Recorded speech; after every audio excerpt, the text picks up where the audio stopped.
እኛ ሰዎች ወደዚህ ምድር ስንመጣ ጌታ አላህ ከሌሎች ፍጥረታቶች ለየት አድርጎ ሰው አድርጎ ሲፈጥረን ለትልቅ ዓላማ ነው የፈጠረን።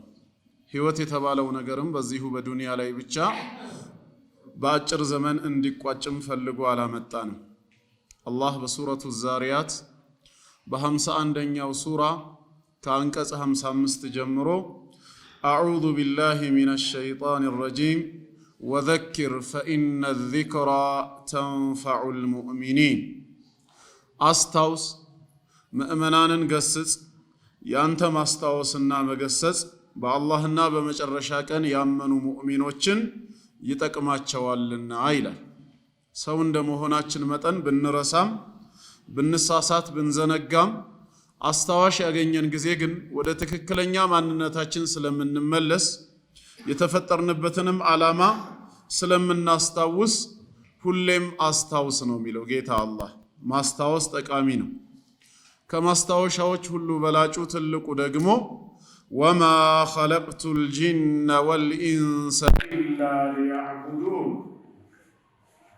ሰዎችንም ሆነ አጋንንትን እኔን በብቸኝነት ሊያመልኩ እኔን በብቸኝነት ሊገዙ እንጂ ለሌላ ዓላማ አልፈጠርኳቸውም ይላል። እኛ የተፈጠርነው ወደዚህ ምድር ሰው ሆነን የመጣነው ለዒባደቲላሂ ዐዘ ወጀል ጌታ አላህ አምላካችን ፈጣሪያችን መሆኑን አውቀን እሱን በብቸኝነት እንድናመልክ እሱን በብቸኝነት እንድንገዛው ነው። ለዚህ ዓላማ ተፈጥረናል። ከዛ ውጪ በህይወት እያለን ስለምንበላው ስለምንጠጣው ስለምንኖረው ኑሮ ስለምናገኘው ሰላም ግን እንድናስብበት እንድንጨነቅበት ጌታ አላህ ኃላፊነቱን በእኛ ላይ አልጣለም። እሱ ራሱ ነው የወሰደው።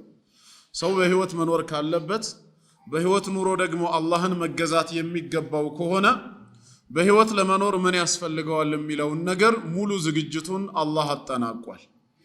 ማ ኡሪዱ ሚንሁም ሚን ሪዝቅ፣ ከናንተ እኔ ሲሳይን አልፈልግም።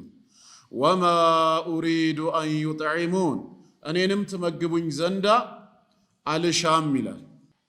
እኔንም ትመግቡኝ ዘንዳ አልሻም። ኢነላሃ ሁወ ረዛቁ ዙል ቁወቲል መቲን፣ አላህ ራሱ ሲሳይን ሰጪ የብርቱ ኃይል ባለቤት ነው። እኔው ራሴ ረዝቃችኋለሁ፣ የእናንተ ድርሻ እኔን መገዛት ብቻ ነው የሚለው።